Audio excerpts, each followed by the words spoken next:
สมัยเลยดาจุมันดาเล่าสาเมื่อที่ว่าเงื่อนไขที่สามารถขอความช่วยเหลือทางด้านกฎหมายเบิดแน่นี่พลเมืองลาวที่เงินไขเบิ่นรับการช่วยเหลือทางด้านกฎหมายตามยีโมยคนที่ทุกข์ยากบาร์คนด้อยโอกาสเปะคนพิการ4คนที่ต้องการการปกป้องพิเศษ5คนแต่งผิดที่กฎหมายกำหนดทนายความกุดจอย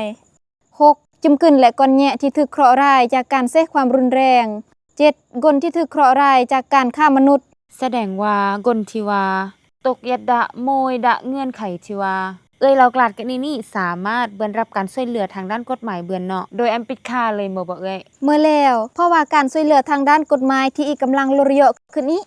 หมายถึงการบริการทางด้านกฎหมายโดยคิดค่า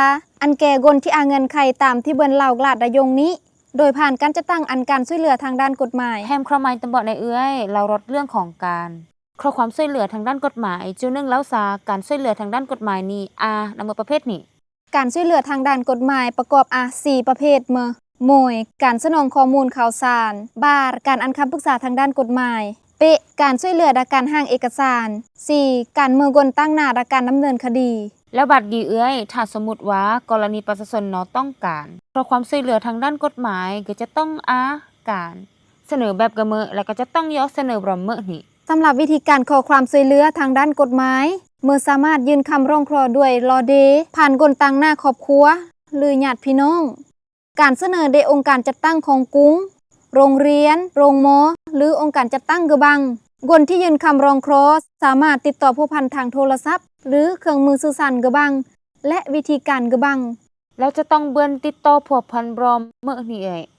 เจ้าแหมสามารถเสนอขอบรมการจัดตั้งการช่วยเหลือทางด้านกฎหมายซึ่งประกอบโมยการคุ้มครองส่งเสริมเวียกงานยุติธรรมเดะกระทรวงยุติธรรมบาร์แขนงส่งเสริมเวียกงานยุติธรรมฮักทานเดะแผนกยุติธรรมแขวงหรือนครหลวงเปะหน่วยงานส่งเสริมเวียกงานยุติธรรมฮักทานเดะห้องการยุติธรรมเมืองหรือนคร4ห้องการช่วยเหลือทางด้านกฎหมายเดะสภาทนายความ5การจัดตั้งที่การช่วยเหลือทางด้านกฎหมายเดะสหพันธ์แม่หญิงและองค์การจัดตั้งกระบัง